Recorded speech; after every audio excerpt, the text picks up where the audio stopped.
Dans cette vidéo, nous allons explorer les pressions exactes requises par le gaz réfrigérant R410A dans les systèmes de climatisation.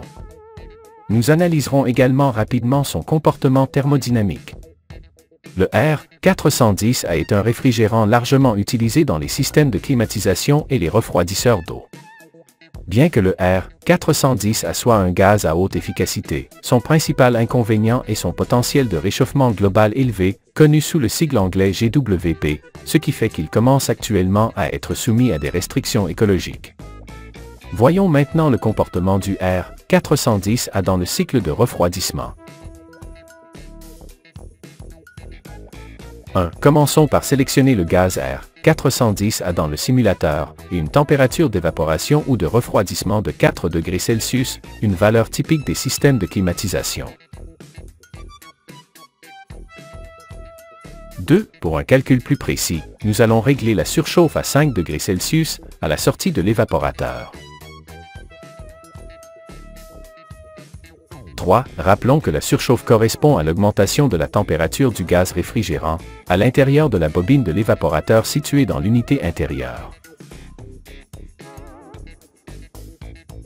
4. La valeur de surchauffe varie en fonction de la charge thermique du système de climatisation. Par exemple, dans une pièce ou un espace avec beaucoup de personnes, la surchauffe peut dépasser 5 degrés Celsius. En revanche, avec une charge thermique plus faible, ou moins de personnes dans la pièce, la surchauffe sera inférieure à 5 degrés Celsius, pouvant même atteindre 0 degrés Celsius lorsque la charge à refroidir est très faible.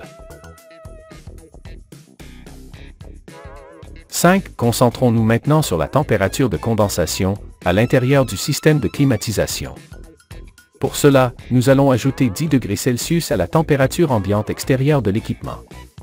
Par exemple, si la température extérieure est de 30 degrés Celsius, la température de condensation sera de 40 degrés Celsius.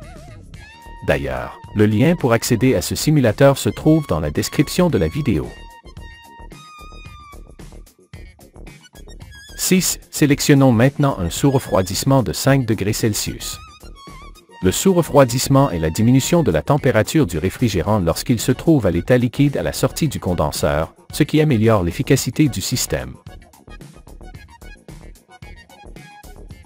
7. Par exemple, si la surface extérieure du condenseur est propre et bénéficie d'un flux d'air adéquat, des valeurs de sous-refroidissement légèrement supérieures peuvent être atteintes. Cependant, il est important de noter que dans les climats chauds ou dans des conditions d'échange thermique défavorables au condenseur, comme une faible vitesse du ventilateur ou de la saleté sur la bobine du condenseur, le sous-refroidissement peut être inférieur à 5 degrés Celsius, voire atteindre 0 degrés Celsius. 8. La pression indiquée par le manomètre du système dépend de l'altitude par rapport au niveau de la mer.